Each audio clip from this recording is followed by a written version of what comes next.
Assalamualaikum warahmatullahi wabarakatuh. Perkenalkan, nama saya Nailu Saadah dari Prodi Sastra Indonesia kelas A. Langkah-langkah menulis surat.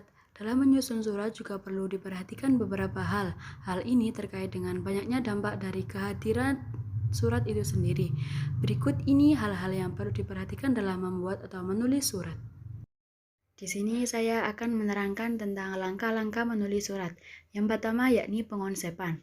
Sebelum disusun, surat juga harus dikonsepkan terlebih dahulu.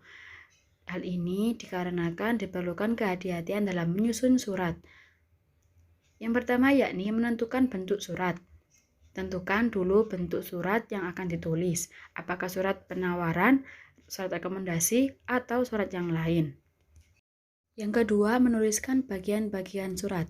Setelah menentukan bentuk, tuliskan bagian-bagian surat mulai dari tanggal surat, nomor surat, sampai dengan tembusan surat secara benar.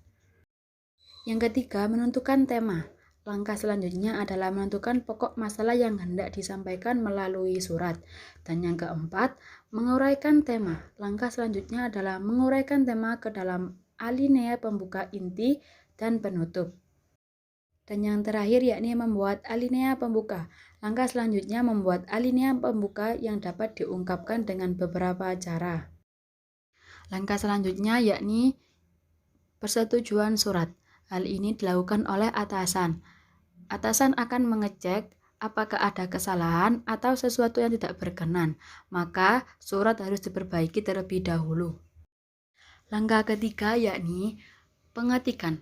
Bila konsep surat tersebut telah disetujui oleh atasan, maka tugas bagian administrasi untuk mengetik surat itu secara rapi.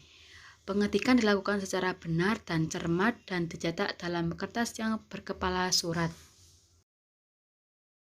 Langkah keempat yakni pendatanganan surat. Setelah proses pengetikan selesai dan tidak ada lagi kesalahan, dimintakan tanda tangan atasan sebagai pihak yang bertanggung jawab terhadap isi surat. Langkah yang kelima yakni pengesahan. Setelah dibubui tanda tangan, surat itu segera dilegalkan dengan cara memberi stempel organisasi. Hal ini sebagai tanda bahwa surat itu telah resmi dikeluarkan oleh organisasi tersebut. Sampai di sini, itulah langkah-langkah pembuatan surat. Sekian dari saya. Assalamualaikum warahmatullahi wabarakatuh.